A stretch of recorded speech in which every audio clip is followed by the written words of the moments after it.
Well, Frank Frangie, the first week of the college football season is complete, and unfortunately, only Georgia fans around here get to have a smile on their face heading into this week.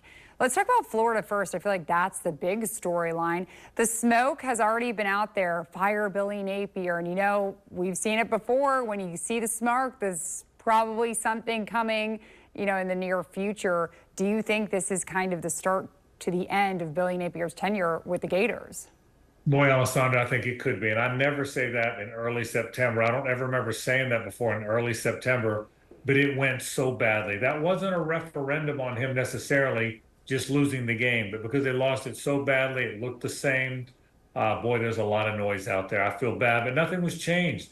The offense still didn't look very good. It's the same clap and shift and run the play clock down. I thought some bad play calls. I thought there were some fundamental mistakes too, roughing the passers. Everybody knows you don't do that now. You pull up, and they got blasted at the line of scrimmage. I now think Billy Napier's got his work cut out for him more than he did before. There's more noise in the system than ever. They didn't look very good. Gosh, it doesn't look like a team that can win very many games to me, Alessandra. I think it's a mess. I think it's more of a mess in Gainesville than anybody anticipated it could have been after week one. You know, after the game, he even said during his post-game press conference that it was, quote, embarrassing. And I think Florida fans can echo those sentiments. Is it, you know, do you think that the thing that he just needs to do is just give up the play calling? Remember, that was the huge remark by Florida fans at the end of last season. He didn't listen to him. But, you know, do you think maybe if he just gives that up, that they can at least somewhat find the end zone more?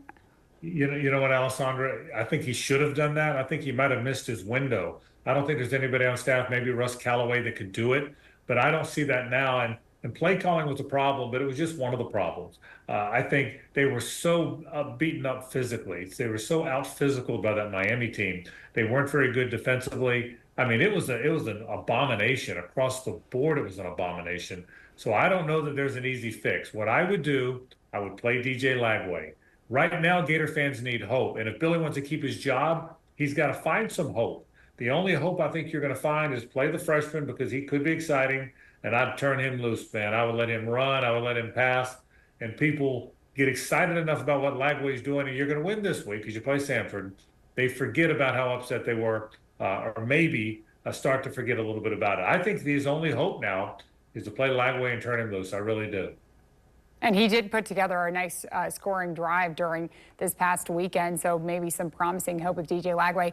Listen, there's trouble in Gainesville, but there's also trouble in Tallahassee. Florida State looked horrible against Boston College. Now they're starting the season 0-2. They completely dropped out of the rankings. What do they need to do, Frank? And boy, nobody saw that one coming. If Florida, look, they were an underdog. You didn't think they were going to get walloped, but you thought they might lose the game. I don't think anybody saw this collapse for Florida State coming this early in the year. Now Mike Norvell is 0-2 to start the season, 3 of his 5 years there.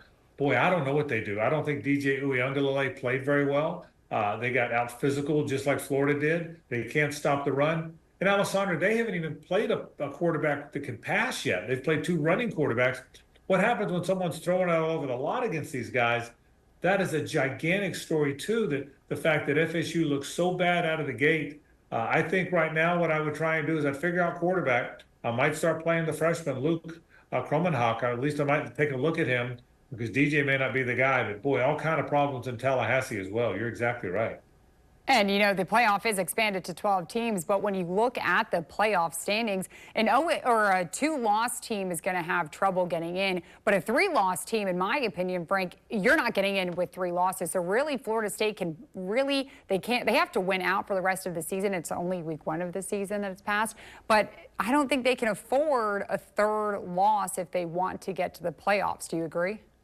I do agree, but I think the last thing in their mind, Alessandra, is the playoffs right now. They're 0-2. They've still got to play at Miami. They've got to play at Notre Dame. Look, Memphis comes in there in 2 weeks. They play at SMU, who can throw it around. I went from thinking they might be a playoff team, or probably would be a playoff team. I'm not sure they get to 7 or 8 wins. This might be a 4 or 5 win team, and it just didn't look that way before. I know that Mike Norvell scratched it and said the biggest story around here is Florida, because the guy's on the hot seat. He might get fired. He might not make it in November. But the biggest surprise around here is this unbelievable collapse to start the season of the Seminoles. Nobody saw that one coming. Well, while we talked about the bad news first, let's talk about some good news. The Georgia Bulldogs are the #1 team in the nation. They played in a top 15 matchup against Clemson, and it didn't look anything like a top 15 matchup. They absolutely dominated that game on all phases of the game. The Georgia Bulldogs, in my opinion, there's no one better than them, Frank. I think this is the start of what we probably will see is a very successful senior season for Carson Beck and for the Bulldogs. Totally agree with you, Alessandra. I thought that game was more about how good Georgia is than problems at Clemson. It beat them 34-3. Clemson's not Clemson of old. Clemson's an 8 or 9 win team, not an 11 or 12 win team.